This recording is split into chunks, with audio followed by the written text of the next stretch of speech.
Chiefs are laying 3.5 points. Chiefs are minus 185 on the money line. Chargers plus 150. Total set at 54.5, Chelsea.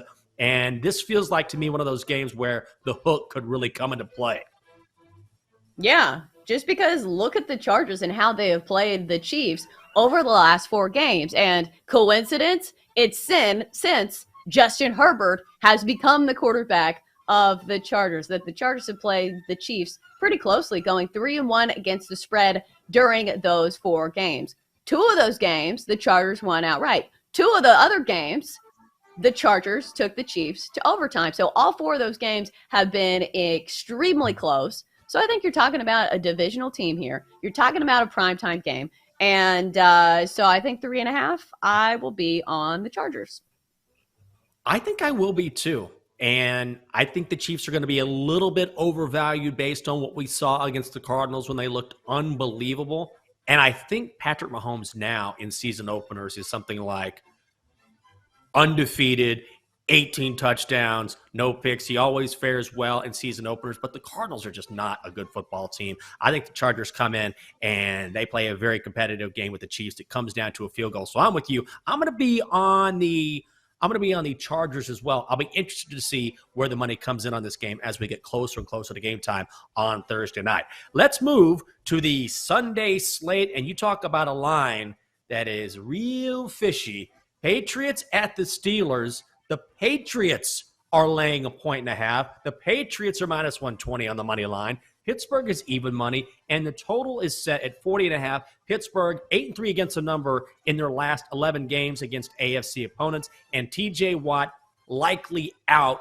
We know he's going to be out for this game. The question is, will he be out for the next 6 weeks or for the entire season? What do you think here, Chelsea? I'm trying not to overreact, but don't the Patriots look absolutely god-awful? Do you want to trust the Patriots offense against the Steelers defense that picked off Joe Burrow, 4 times? So we know the NFL is a game of trying not to overreact to 1 week to the next, because that's how the NFL is. There's so much parity across the league that you try not to overreact to 1 week of games. And that's the problem when you're betting on these teams, because right now this line looks like free money, doesn't it? The Steelers getting 1.5 at home against a Patriots team that offense looked like they couldn't move the ball at all. So I think I will wait and see how this line moves. But I'm going to be kicking myself if we see the Steelers flip to favorites in this one. I am too. It's a trap. Oh, it is a trap. It's a trap. That's from Star Wars. It's Admiral Akbar. For the love of God, you got to know that. This is one of those games where I look at it, doesn't make any sense to me, and I think, man, find another game to bet on the schedule, because this ain't it. I guess I would maybe lean Patriots as a counterintuitive play because they've got to look better, and the Steelers really laid it all on line against the Bengals. Maybe they come in, they're a little tired from that game, but ultimately I'm going to pass on this one. Elsewhere, let's look at another game here that I know you like, and one of those games is, if I can scroll up here and find the right one, I believe. Well, I wanted to look at this one first and see what you think. Tampa Bay is visiting New Orleans. The Bucs are laying 3 points. The Bucs are minus 160 on the money line. New Orleans is plus 135. The total set at 44.5. Now, before you say, oh, easy, lay it with the Bucs, remember the Saints are 7-1 against the number in their last 8 against Tampa Bay. Yeah, so the Saints have had the number for Tom Brady and also the Bucs because they have a really good defense. They have one of the best defenses in the league. So we have seen Tom Brady look pretty human when going against some good defenses and noticeably some good pass rushers. And remember the offensive line issues that the Bucs have been having. We know Ryan Jensen is already indefinitely out for the Bucs.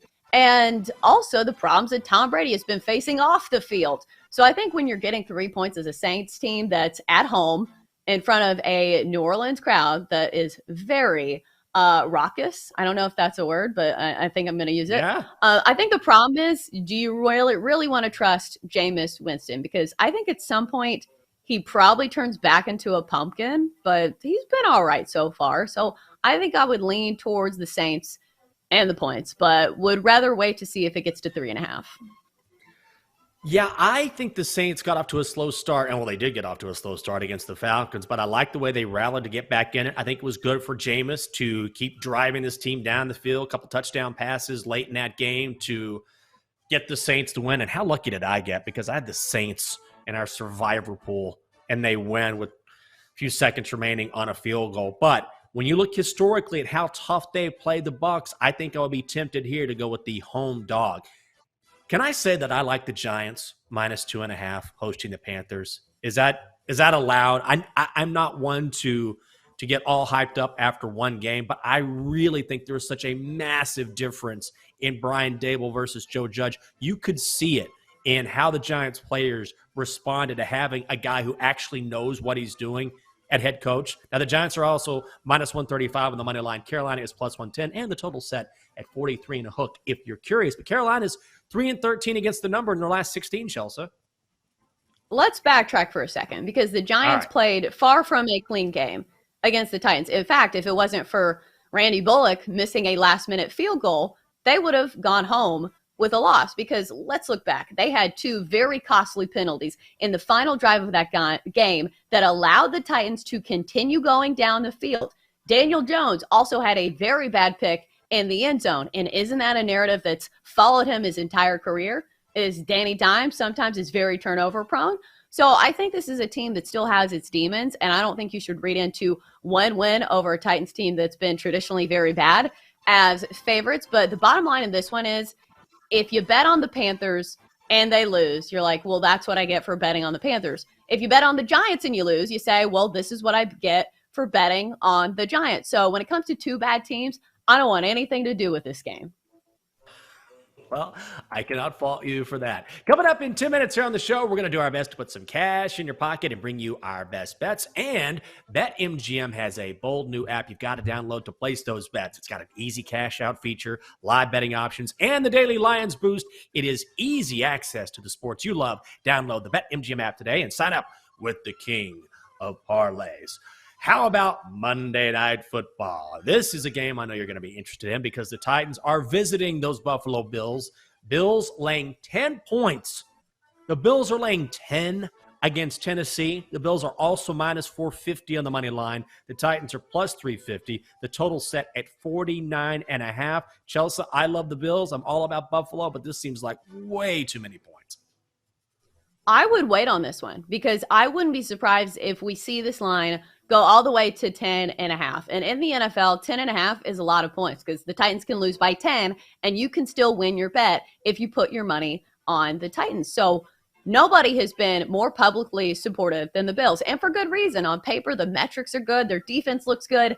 But still, we're talking about 10 points in the NFL for a Titans team that's gone 4-2 straight up as underdogs last season. This is the spot in which the Titans normally play very well. I will say it would be a much different scenario if this game was in Nashville. However, this is also going to be the first home game in Buffalo. So, that environment is going to be extremely, hostile towards the Titans. But still, at some point, you got to take the points. And looking across the board, I think there's 4 double-digit spreads in the NFL this upcoming week. And I don't really want to touch any of them unless I'm playing the dog. Oh, yeah. I just cannot justify laying 10 points with the Bills. As much as I love the Bills, as much as I want to go to a home game this season, as much as I want to use my soft bones to bounce off a table when I try to jump through one, the Titans are still a good football team. This is still an exceptional football team. Let's not sleep on the Titans because they had a disappointing opening week 1. This seems like a total overreaction. Of all the overreactions I've seen, Chelsea, the Bills laying 10 points over the Titans is ridiculous. You think the Titans were the Jets in this spot. Absolute nonsense. So I'm with you. I'm taking Tennessee plus the points here. I just don't buy the Bills being that big of a favorite. Vikings at the Eagles. Now, this is one of the more interesting games on the slate. As an aside, before we get into this particular game, the Eagles are now the 4th favorite to win the Super Bowl or tied for 5th, depending on where you look. So a ton of money has come in on Philly, not only during the offseason, but already after week 1. In this game, the Eagles are laying 8.5. The Eagles are -125. The Vikings are +105, and the total set at 51.5. This line opened Eagles -3, and the total set at 49.5. So all of a sudden, we've seen money come in on the Vikings after that performance against Green Bay, and we've also seen the total go up a couple points. Wow, this one's 1.5 now? Is that what I'm seeing? Yeah. I can barely see the graphic. Wow, Yep. that's a notable shift because what was it, 3? Just less than 24 hours ago? So this is the point of this segment. Watch how these lines move. Watch where the money goes because usually those are pretty good indications of where you should be looking. If you don't bet on it, you still need to write a little star next to it and say, hey, maybe there's a reason this money is going in this direction because we just saw it in the Vikings game against the Packers. That line was Packers -1.5. The line flipped, and then the Vikings were favored by game time. And guess what? The Vikings actually blew out the Packers. So keep a note of some of these lines, especially line flips. And yeah, this is why this line looks very interesting to me. I don't know what to think here. Initially, I thought Vikings because I liked what I saw. But I also, again, I feel like, yeah, the Vikings look great against a Green Bay team still trying to put it together. And let me ask you this. When you, let's say, for example, that I like the Eagles here, and clearly I'm getting a better number, but the money is on the Vikings. How nervous do you get, or how do you adjust your strategy when you see the money going against you? Do you say, hey, I'm getting a better number here, or do you worry maybe I'm on the wrong side? Any other sport, I would say, who cares? Because baseball is a little different where it's daily games. There's not much line movement. In football, I think it is a red flag. I think maybe if it's just the public, because last night the public was completely wrong. They were all over the Broncos, and we saw how that turned out. So it's different when it's the line moving because of sharp money. Say if the public money is going one way, but the line is going the other direction, that's when it's a true red flag. And I seem to question my decision if I am on the public side as opposed to the sharp side. No, I think that's a fair point. It always makes me, I'm like you. There's something about football, it's just different. And also, I think the money movement means more when you're talking NFL football because it is the most bet on sport by far.